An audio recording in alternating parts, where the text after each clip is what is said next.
Muchas veces el amor por la naturaleza no es más que el disfraz que le ponemos a nuestro profundo miedo a la tecnología.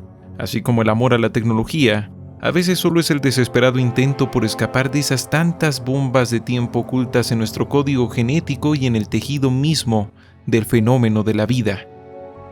1. La máquina se apiade de nosotros. Les llamaron biorobots. ¿No es curioso? Los liquidadores que limpiaron la azotea de la central nuclear de Chernobyl fueron llamados biorobots. Después de que la radiación achicharrara los circuitos de Joker, uno de los robots más avanzados de la época, las autoridades soviéticas se vieron acorraladas a que los únicos que podrían enfrentarse a uno de los horrores más grandes que había despertado la propia humanidad, a través del mal uso de una de sus tecnologías más avanzadas, al final tendrían que ser algo tan poético y desesperado como la fuerza más primitiva que conocemos, la voluntad, la carne, el hueso, de simples humanos que, amarrándose trozos de plomo al cuerpo, se lanzaron hacia la moledora atómica. Sí, fueron héroes, pero también fueron simplemente eso, biorobots, enviados en masa a cumplir una tarea que su carne no podía soportar demasiado tiempo. No es sorpresa que la palabra robot venga de la palabra robota, que básicamente significa trabajo duro o simplemente servidumbre, pues técnicamente esos son los robots. Esclavos sintéticos, seres que harán cualquier tarea que se les encomiende, incluso las más desagradables y peligrosas. Tampoco es sorpresa que la idea de que un día los robots se rebelen y tomen el control de la humanidad es una pesadilla que simplemente no desaparece, pues en el fondo no es más que la vieja pesadilla que sienten unos amos de ser obligados a intercambiar lugar con sus esclavos. Sin embargo, esta pesadilla no se compara en lo más mínimo a esa que detona dentro de nuestras alucinaciones y delirios cuando nos hacemos una simple pregunta. En verdad, nuestra carne y hueso, estructuradas por las cadenas de ácido desoxirribonucleico, ¿son tan diferentes del metal, el plástico y el silicio estructuradas por una programación?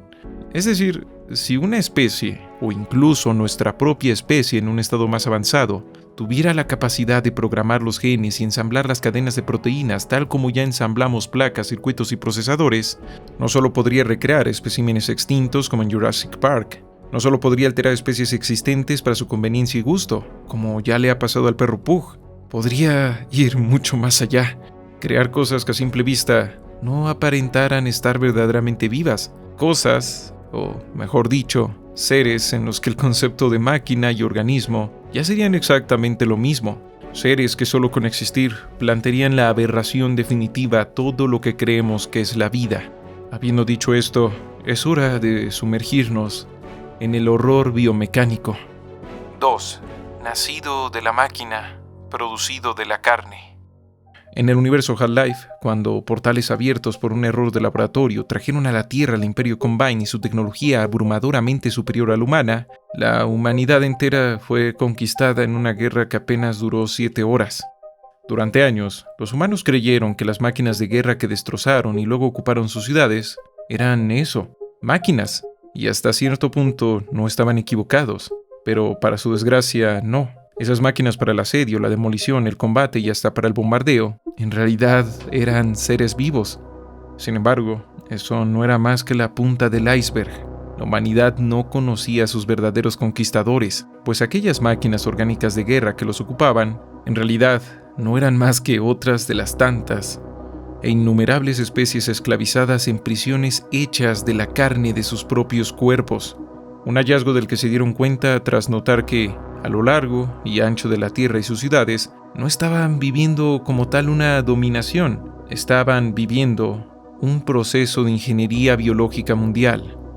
Con campos de supresión emitidos por gigantescas torres, se impide que los humanos puedan reproducirse, por lo que ya no se ven niños por ningún lugar, y por lo que fácticamente los Combine tienen la capacidad de extinguir a la humanidad sin disparar una sola bala más, o que por las promesas de un modo de vida más digno bajo esta opresión, como por ejemplo el permiso para tener relaciones íntimas, miles de personas se unen para convertirse en policías y soldados de los conquistadores, en un proceso en que, a medida que suben de rango, son usados en experimentos en los que los Combine van desarrollando cada vez más y más el mejor modo de sacarle provecho a la biología humana, eliminando recuerdos, órganos y hasta el libre albedrío de todos ellos.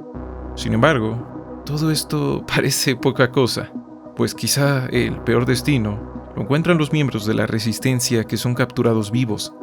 En prisiones laboratorio, cada órgano extra, cada apéndice no necesario, cada mínimo rastro de individualidad es arrancado hasta que solo queda lo más imprescindible a nivel biológico, una pulpa patética y angustiante de la que solo esperas, por piedad, que ojalá no sea capaz de recordar nada de quién fue alguna vez. Vaya, que al menos aquella persona convertida en una máquina orgánica sea solo eso, una máquina, y nada más que eso.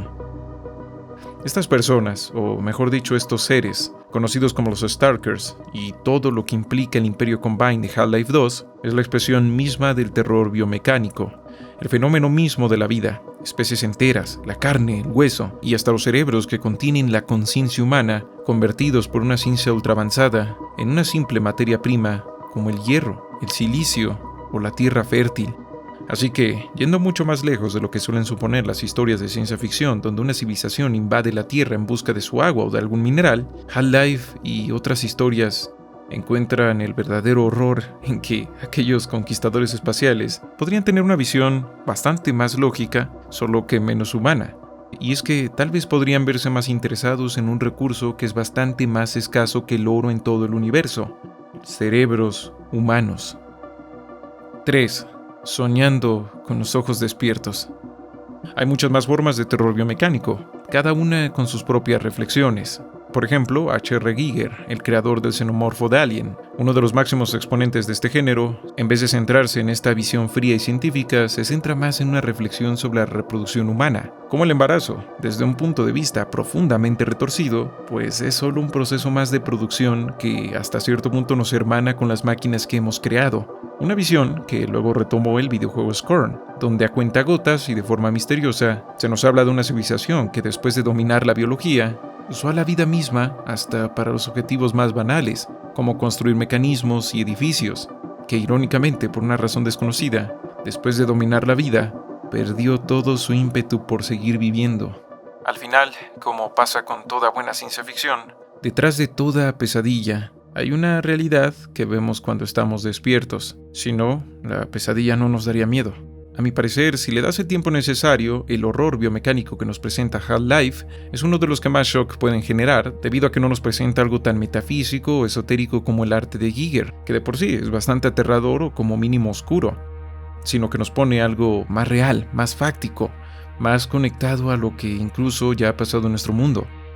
Como nosotros, asumiéndonos como una forma de vida superior, debido a nuestro intelecto, hemos tomado especies enteras y aún a pesar de aún no contar con una gran tecnología, los hemos convertido en cosas, herramientas, a veces con fines tan banales como nuestro mero disfrute, otras veces para tener un asistente de casa, o ya, simplemente para controlar plagas.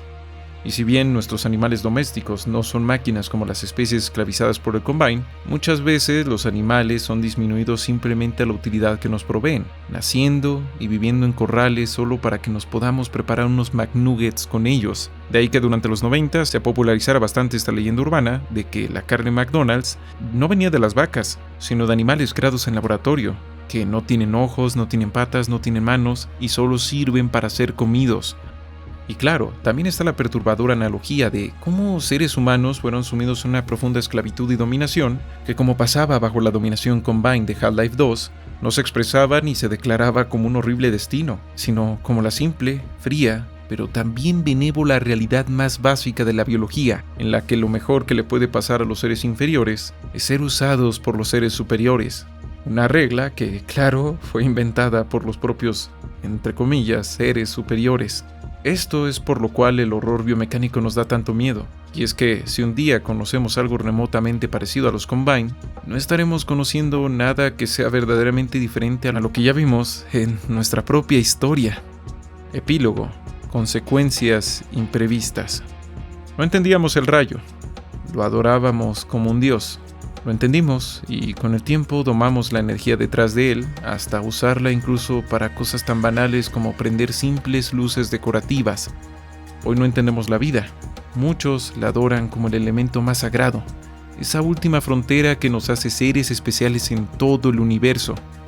Quizá un día la entendamos y la domemos, y terminemos usándola como un recurso más. Con ello, tal vez empecemos a vernos a nosotros mismos como robots que tuvieron la suerte de no ser diseñados.